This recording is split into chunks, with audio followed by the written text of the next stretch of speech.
With a flair here to punch out Cabbage and grab a win. Another one here in Houston, the 2-2. He struck him out.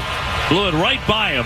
And that's the ball game and the series. The Red Sox win it by a final of 4-1. They take the last two in the series to win here in Houston. And it's a winning trip. The Red Sox go 4-3. Yeah, props to Criswell. Did a nice job. But this bullpen the last two nights, 8 1/3 scoreless.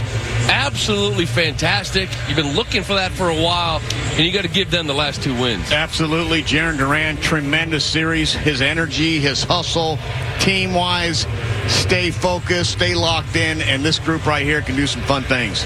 That's a big trip for the Boston Red Sox and putting pressure on the two teams in front of them in the wild card, directly in front of them.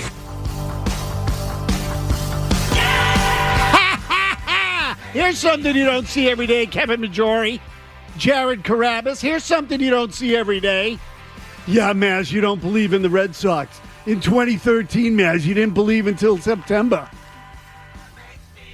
Most of you, including Matt McCarthy, were ready to quit before last night's game. Quit. And you know what I told you?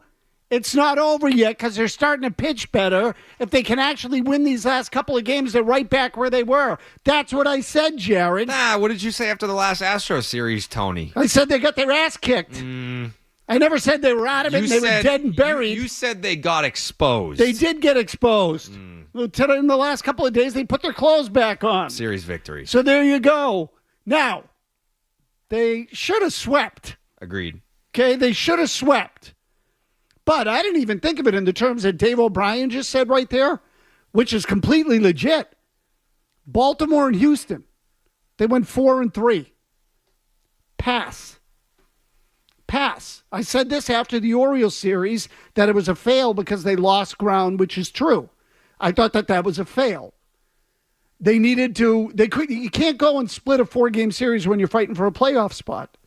But 4-3 against those two teams on the road after losing the opener in Houston, give the Red Sox their props. I mean this.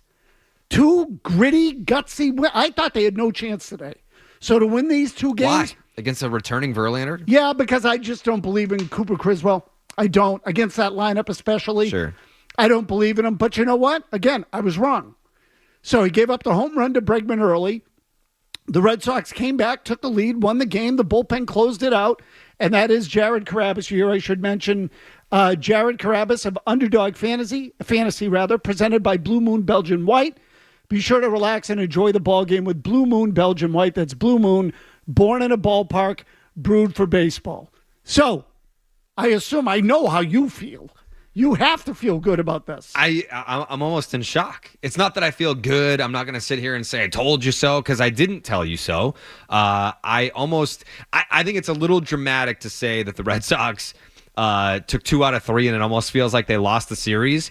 But that first loss in the series opener was so devastating that going into the middle game, another one-run game, a one-run victory for the Red Sox. I think if you had won the series opener, it also would have been a one-run victory for the Red Sox. It kind of felt like you were scratching and clawing for everything. And then going into today, I was kind of with you in the sense that I was happy to get one. Let's just not get swept again. Like that was kind of my mindset. Like let's not get swept and lose whatever it was, 8 or 9 straight against Houston. But going out there today, Cooper Criswell, and the bullpen. I mean, it's kind of, you want to give credit to Cooper Criswell, but I also want to say shout out to Brendan Bernardino. Like that bases loaded situation with Yordan Alvarez. Big spot. 3 pitches, 3 strikes, see you later. He didn't nibble. He went right after the most dangerous hitter in their lineup and punched him out on 3 pitches with the bases loaded. So, yeah, I mean, I walk away from it saying I'm impressed. I was listening to you guys on Felger and Mazz talk about how, that's a series where they just don't die. I think when you look at the schedule going into this road trip and you see 4 against Baltimore in Baltimore, 3 more against Houston when you just played Houston and they kicked your ass, they swept you. You're looking at that saying, man, we could come out on the other side of this in real rough shape. And to come out on the other side of it, I don't want to say in a great spot, but in not so bad of a spot. No, you're breathing. You're good. You're breathing. You're good to go. And here's the other thing. Minnesota and Kansas City both play tonight. So the Red Sox can still pick up a game on at least one of those teams, if not both. And if both of them lose, then you are back at 2.5. Okay, again, less than, what are we talking, Jared, here?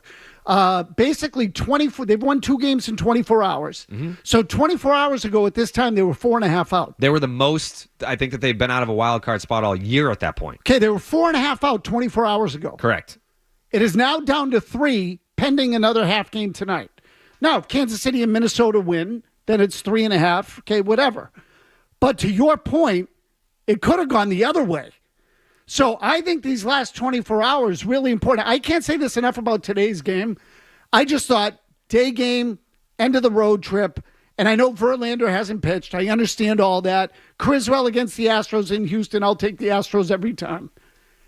They won the game. They shut him down. And there is something to me about winning these games. I include the Bayo game over the weekend in Baltimore, 5-1. Today, 4-1. They need to win some games with their arms. Sure. They need to do that. Now, and you touched on this too, quickly, because if you were to say to me, what is the quality in the Boston Red Sox that fans should be most confident in if they are to make a run here over the final, call it 5-6 weeks of the season? What quality does this team possess that you would feel the most confident about? Before I give you my answer, you answer. They don't roll over and die. The fact that they were 4.5 out, which, again, correct me if I'm wrong, is the most that they've been back of a playoff spot. And then they come back, win 2 games after a devastating first loss in that series against Houston. They win the next 2. And to your point about winning these not necessarily close games, because you can still win it. Like they beat Baltimore 12-10. That's a close game, but your pitching still sucked. Exactly. Winning a 4-1 ball game when you've got Cooper Criswell going, who is not someone that's going to give you length, and you need to depend on your bullpen, which statistically has been the worst in Major League Baseball in the second half of the season. And that was, you could say, the reason why you won the game was because of the bullpen. I think you're going to look back at this series and say you won this series because of your bullpen. And no Kenley Jansen today. Correct. Jansen was down. You had Chris Martin come out there for the save. I think that's kind of what it is, because I really think that in years past, specifically last year, once they kind of started to slip, they just let it go. They were like, hey, this feels like the breaking point in our season, and it was like holding a tight rope, and they just let it go. This team, it was starting to get a little bit tense there, and they were like, let's battle back. Like, let's not, like, we fought for 4 months. Why waste that 4 months of being in it just to let a team like Houston run all over you again? So you said they don't roll over. And I always use the word resiliency. Okay, there's mental toughness in that. And this is, by the way, this is a good sign in a young team. A lot of these guys have never been in this spot, so they don't know. And in some ways it's better because you don't understand the magnitude or the ramifications of every loss. Cora said he had confidence the other night after they blew that game. And I sort of wondered, at least half wondered, whether he was doing it just for the benefit of his young players, because young players can walk out of a game like that and say, oh, man, we're not going to make it. We're not going to make it. This team really has responded all year long. And I'll just give you the last couple of nights, Jared. Last night, they scored 3 runs in the top of the first. What happened in the bottom of the inning? Gave it all back. Easy for a team that doesn't believe in itself to say, our pitching staff is killing us. We give them 3 in the first. They give up 3, and now we're tied again. They played the rest of the game. They won. Same thing happened today. It was 1 run in the first, immediately gave it back to the leadoff hitter when Bregman homered against Criswell. They had a couple of games the last couple of weekends before the Baltimore weekend where they were up 2-0, 4-2, gave up the leads, let the opponent back into it, came back, won the game. So that happened, and we've seen this quality over and over again. Very, very, very important. Really important. They haven't had it in some of these other years. So, again, do I think they have a world-class pitching staff? No. I still hate the way they pitch. I said that yesterday. I'll continue to say it. Some days it works, some days it doesn't, but the numbers in the second half are what they are. Everybody knows they pitch backwards. Everybody. And that to me, I don't like it. Some days it works. I think the problems are still there. The defense still worries me, but I do like their grit. And as a fan, you should too. I know Jared has a very specific question for me that he texted me today before this game happened. I was going to lead with it, but I think the performance of the team in the last 2 games is worthy of note. But I'll let him ask that question. We'll take your calls when we come back on the Baseball Hour.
Right field, way up there. That's headed out. That baby's gone into the second deck. David Hamilton, number 8. Red Sox with some added breathing room now, and it is 4-1 in Houston. Exactly where Casas hit the ball last night. I'm going to guess it's going to be 392 feet because it was a row behind it. That's my guess. He got some sneaky pop. I mean, this guy can drive the baseball once in a while. I mean, this is 8th home run of the year.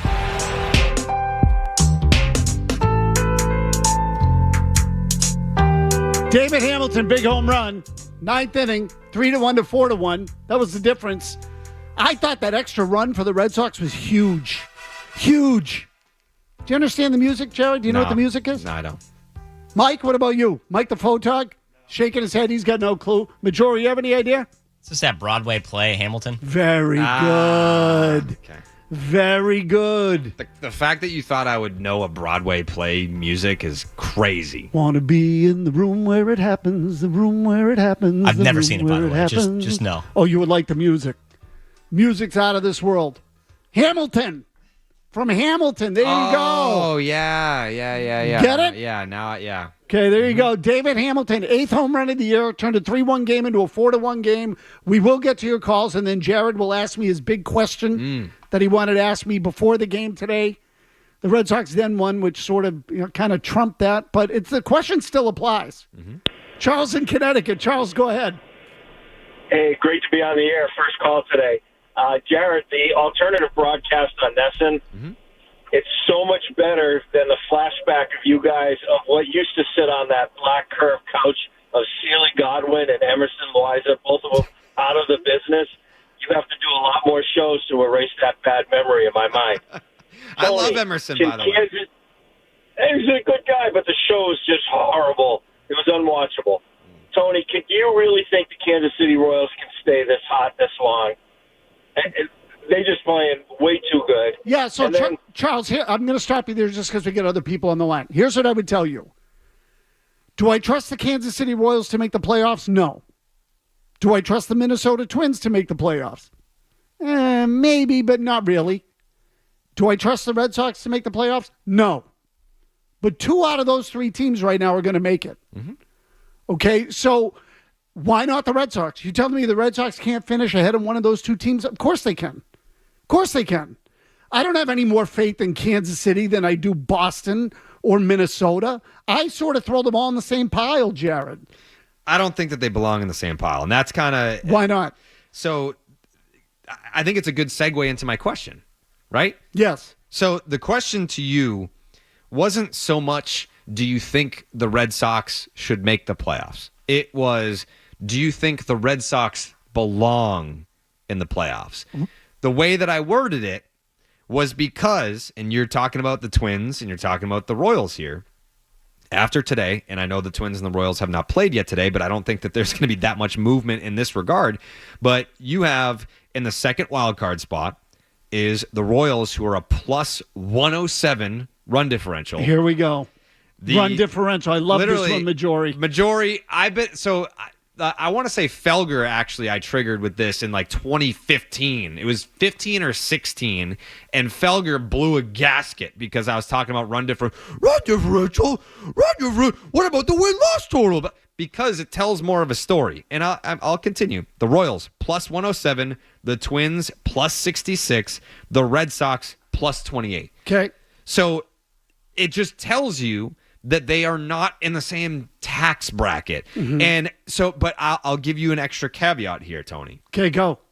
The Kansas City Royals have the benefit of playing the Chicago White Sox. You don't say. Far more often than the Boston Red Sox do. You don't say. I believe the Royals are done. I think they went 12-1 or something against the White Sox. That is correct. They're done with the White Sox? Correct. We still have games against the White Sox. So that is the bit, like when you talk about, all right, they are in a different tax bracket with the run differential.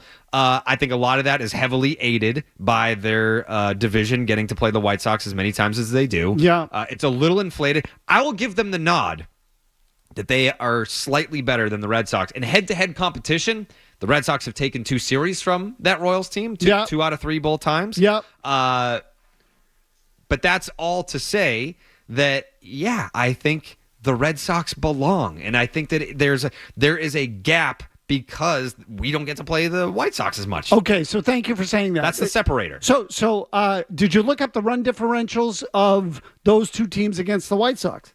Do you have those in front of you? I do, Jared. Oh, please, Tony. Why don't you share with I us? actually looked these up last night, so I'm actually going to help you make your argument. Thank you. Because unlike you, I finished the picture. Oh, man.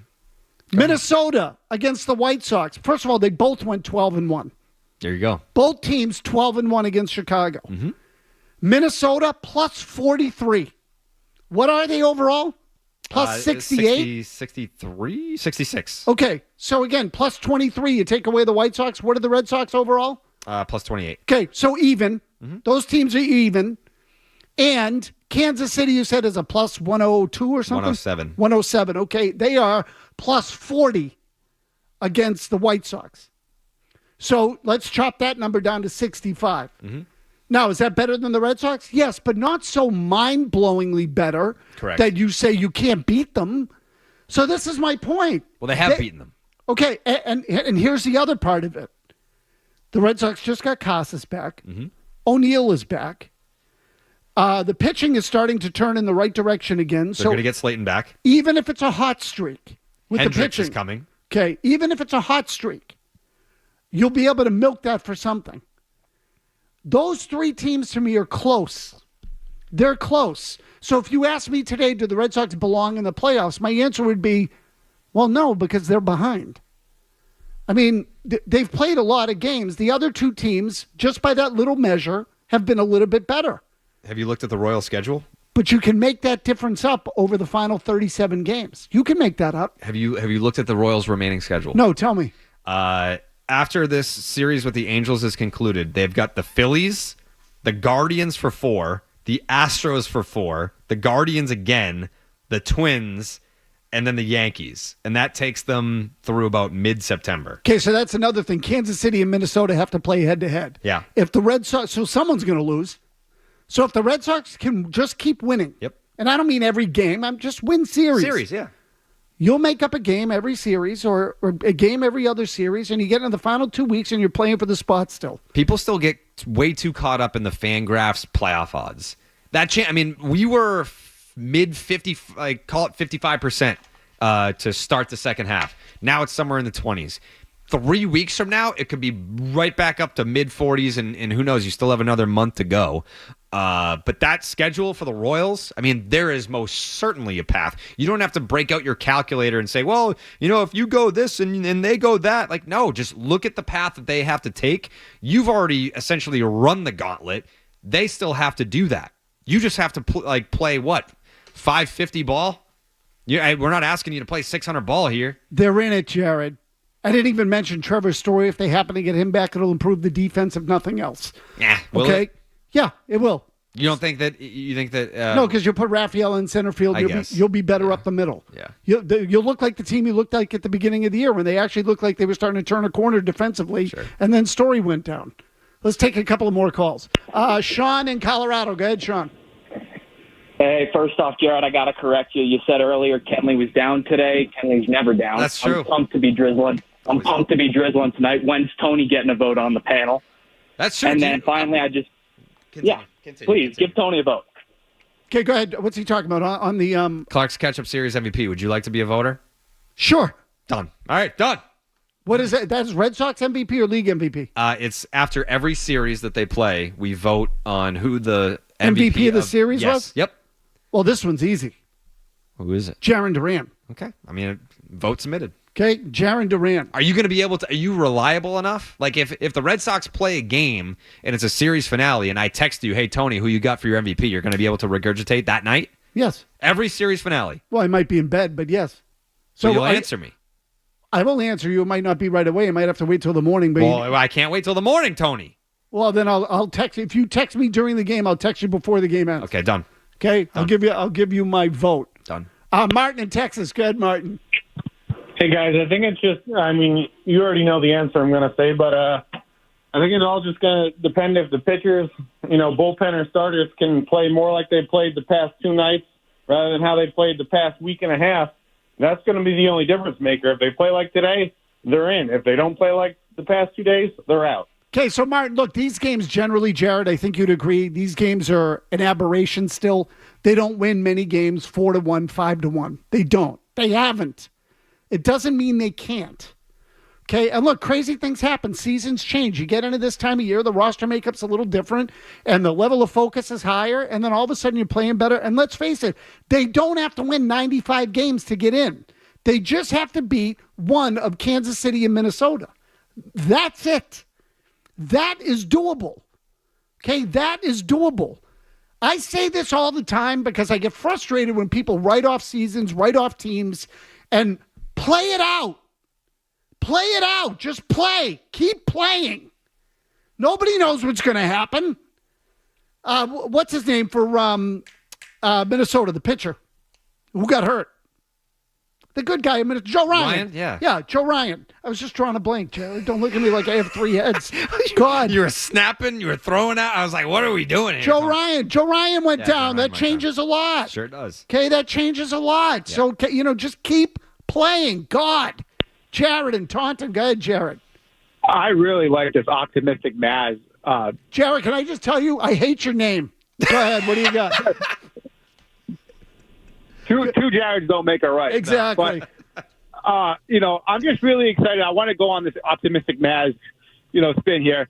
This is the first time in a long time that I've been able to actually enjoy baseball with this pitch clock, and I'm being able to watch the game with my two boys. So I'm very excited that, they're making a push towards the playoffs because, before you can never watch the game, the end of the game. It takes so goddamn long, as you know. And now it's so nice to finally watch like the end of a game with my boys and get all excited. So I'm very happy that this team is starting to finally buy in to winning and get back to how things used to be. I love it. And I love the show, guys. Thank you. So, Jared, look, isn't this one of the things that's nice about having a young team? Because young guys play hard. Yeah. They don't have huge salaries. They don't have pedigrees. They're trying to establish themselves in the league. The Red Sox have a bunch of guys that are trying to build their careers, so they play hard. Does that mean they're ready to win a championship? Probably not, at least not yet. But you know what? They're fighting for a playoff spot. And can I just add this quickly? I don't know how you feel about it. Mm-hmm. These games have been pretty good. The Astros games are pretty good. Yeah. They come down to the final few innings. The Houston games outside of the last one, which was 10-2, the first two were both competitive. All 3 of these games of this series were competitive. The Baltimore games. Right. 2 of them came down to the final pitch, and even this one. It's 3-1 going into the 9th. It's not like it's 6-1. So, if you like drama at the end of the game, it's right now they're a pretty good product. It's better. And so, look, I think you should enjoy it. I think that they showed good bounce back here these last 2 games. I'm not blowing smoke up anyone's ass. It's to bounce back the way they did in the last 24 hours, win both these games and get out of there, took some balls. So give it to them. I'm surprised that you're not blowing your horn. You're usually tweeting like a madman, telling everybody how this was all a foregone conclusion. I mean, so that was going to be my next point, Mazz. This year, to me, it's a bonus year. If they get in, awesome. But we've had this conversation before when, what's on your mind for tonight. And I've said, what needs to be accomplished for this season to be a success? And I'm pretty sure we were on the same page where they didn't need to make the postseason for this season to be somewhat of a success, or what would I have been happy with? As long as they are playing meaningful baseball in September, if they fall short of the postseason, I'm still okay with that. The bar is so low for me, but as we kind of talk this out with the Royal schedule, how the Red Sox are playing, how many games they're out, how many weeks are still left in the season, there is a path to make the postseason. That's exciting to me. So as long as they're in it, yeah, I'm just not. I feel like obviously I would be more optimistic and cocky and braggadocious if this were a season that going into it, they're going for it. Sure. It's not. So this entire season for me is a bonus. The fact that they're in it, the fact that there is a path to the postseason, and that's still very much on the table, I'm just enjoying the ride versus doing the I told you so thing because I didn't tell you so. Yeah, no. Listen, enjoy the ride. There's nothing wrong with enjoying the ride in a year like this. It's not. I will tell you that if the ride ends up in a heap on the side of the road, I will be pissed at the end of it. So that's a given. But right now, enjoy it. Ryan Beaton's got our headlines. When we come back, I get to ask Carrabis a question. And as we talk this out, I'm going to give you a scenario as to why the final week, 2 weeks of the season, a month, could be really entertaining and interesting if you're a Red Sox fan. Okay. And it's got more to do with an individual story than it does with a team story. But I'll lay out a scenario for you that I don't think is that far-fetched. We'll do that when we come back on the Baseball Hour. Here's Ryan Beaton with the headlines.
starting to become a factor a little bit. He went just 4 innings at Fenway. His first start against the Red Sox earlier this month. Swing and a drive. Way downtown. Watch this baby go into the second deck. Wow. Second deck it was. Immediately Tristan knew it was gone. Bat went down and a little bit of a walk to the grass. And well-deserved right now. So far, we've seen 3 rocket ships. All different styles. Well, that slider, another hanging slider. Now, Casas has come back, and the single stroke has been there. He's controlled the zone, and it was like, just give him a little bit of time to get comfortable. And here we are. Last night, he had a tough time seeing the ball from Kikuchi. He was talking about maybe hiding a little bit from him, but a little hanging slider here. And for a guy sitting here with a 2.89 ERA, 5th in all of baseball, they just put a 3 spot on him right out of the gate. It's like Tristan Casas. He loves himself some Tristan. Really does. That home run last night was a freaking missile. What a smash. And I just love the swing on it. You know, the way he turned on it. It's violent. It was just a powerful, good like Bryce swing. Harper. So it was, but the issue with Casas, to me, and I go back to, it felt to me, Jared, like it took him a long time to come back. Mm-hmm. And maybe some of this is just in my head, and it's me, which I allow for. Mm-hmm. But Cora said last week, well, the medicals, he's cleared to play. It's all about him, when he wants to come back. And then Casas came out the other night and says, Chris Cotillo asked him, what did you learn about yourself through this process? And Casas says, well, that I'm one tough son of a bitch. Mm-hmm. Spare me the hero act. Okay? Like, your team needs you. They could have used him a week ago, even if his bat speed wasn't quite where it needed to be. That double play they didn't turn against the Rangers where Romy Gonzalez came off the bag. I don't know. Does Casas stay on the bag because he's 6'5" and maybe they win the game? Maybe. But my question for you is, you tell me, is Tristan Casas liked in the clubhouse? Do players like him? Is he a pain in the ass? What's his reputation? I think they like him a lot, yeah. Yeah, I think he's very well liked there. We did the podcast recently, and I said, I guarantee, we were talking about the exact same press conference you were talking about. It was about 7.5 minutes. And I said, of that 7.5 minutes, I know there's one line in there that's going to piss people off. And it's when he said he was a tough son of a bitch, because he said he was going to come back around July 1st. It ended up being mid-August. And it was totally up to him on when he was going to come back. But, I mean, I would rather have a guy say, I'm going to make sure that I feel good enough to return and return when I do feel good versus forcing it and then coming back and sucking or having to or re-injuring yourself and having to miss even more time than you would have if you had just come back when you felt good.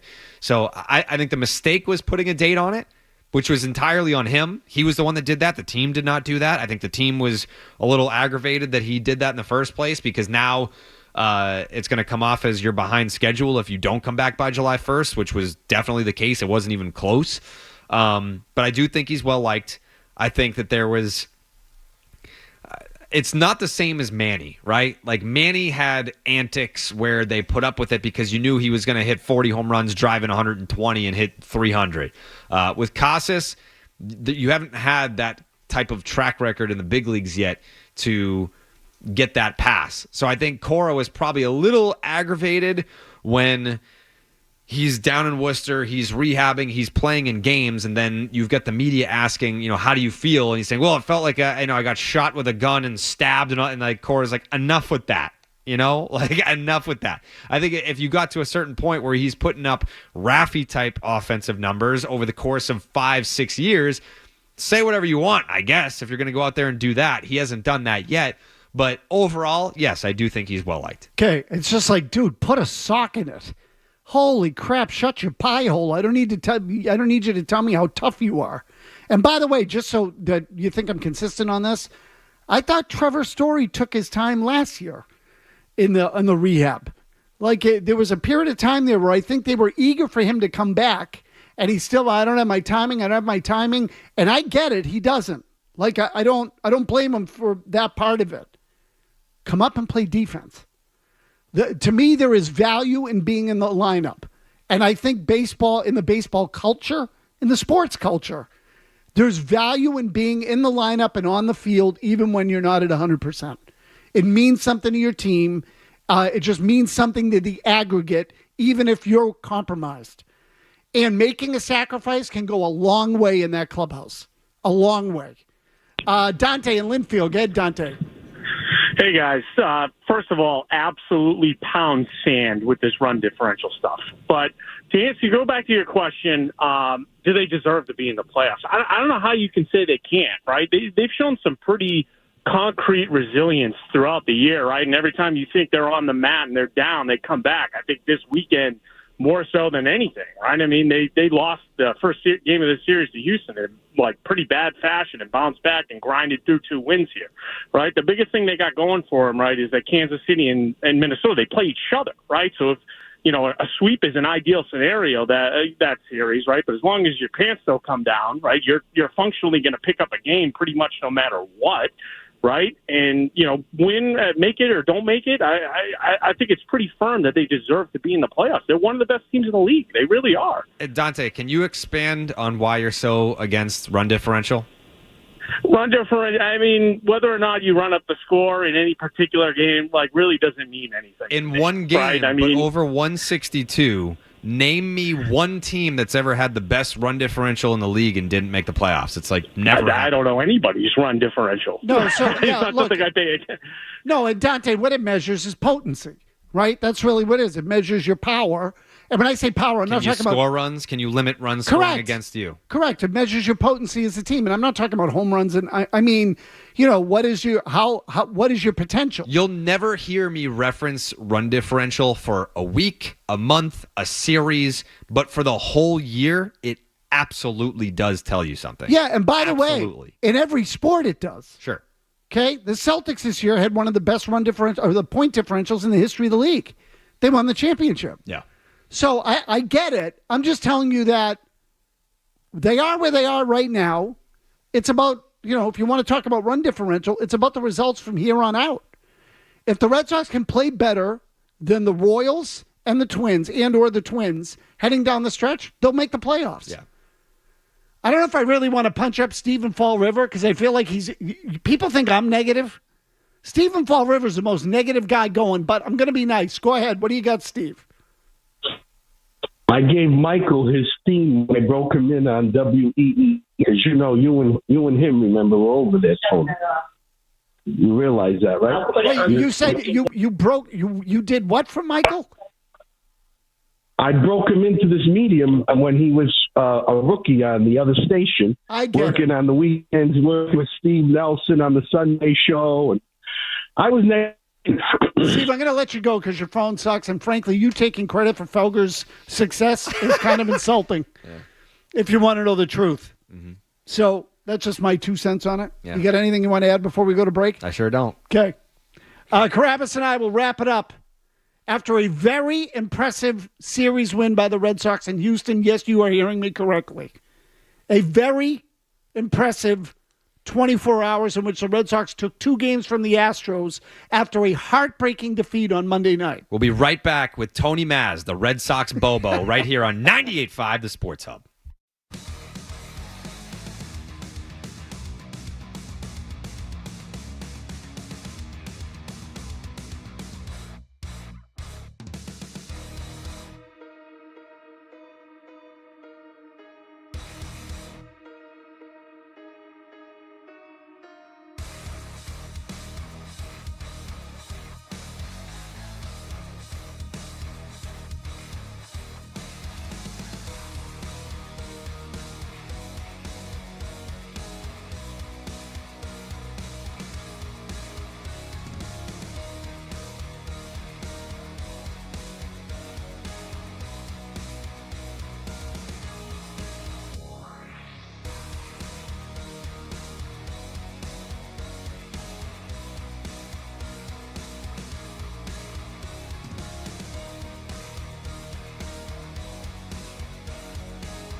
right, we got a couple of calls on the line. Jared Carrabis here. We'll wrap it up with him as we do every Wednesday here on the Baseball Hour.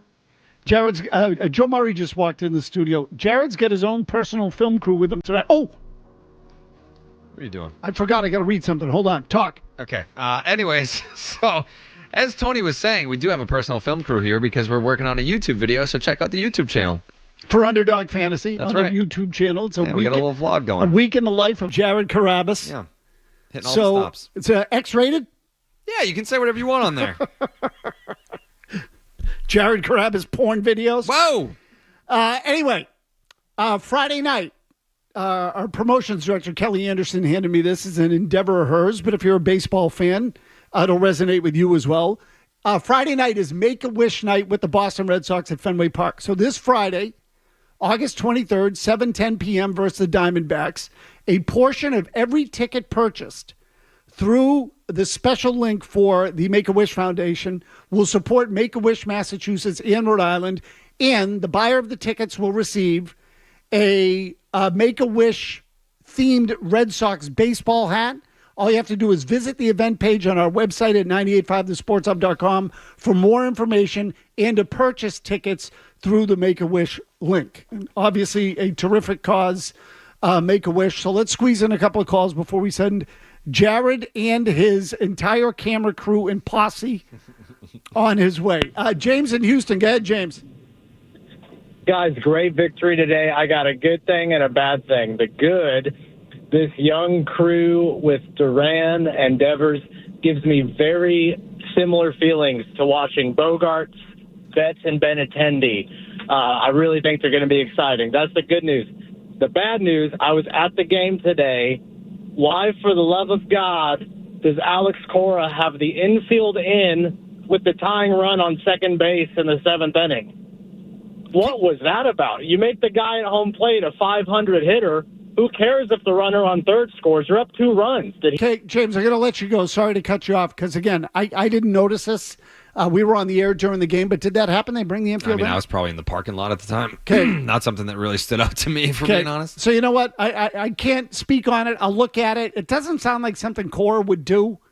So maybe the score was different at the time. Was it 2-1 at the time? That could be a possibility. Yeah, it was 2-1 at the time. Okay. Crew in Quincy. Good Crew. Hey, Tony, I don't know if you've taken a look at the Kansas City schedule all coming up, but they got the Phillies, the Guardians, the Astros, the Guardians again, the Twins, and the Yankees. I mean, all the Sox got to do is play about 500 ball here for the next month, and they're going to be right in the thick of things come September. Thank you for the call. Jared did mention that, but it's worth repeating. Kansas City's schedule will toughen up. Big time. Consecutively. And the Red Sox schedule is going to soften a little bit. It is, yeah. Right? It's going to soften a little bbit. But, again, when Dave O'Brien said it at the end of the broadcast today, it didn't register with me until he noted it. 4-3 on a 7-game trip to Baltimore and Houston. Pretty good. Yeah. Pretty good. And what the caller said previously, Jared, back in 2015, I think it was, the team finished last that year. Correct. But they played strong in September, and it held over until next year. Really? Even in end of August and September. Yeah. So the final 6 weeks, 2 months were pretty good. And you could see that it was starting to turn. And it is something to keep an eye on with this Red Sox team down the stretch this year. You know who that team had in September, Mazz?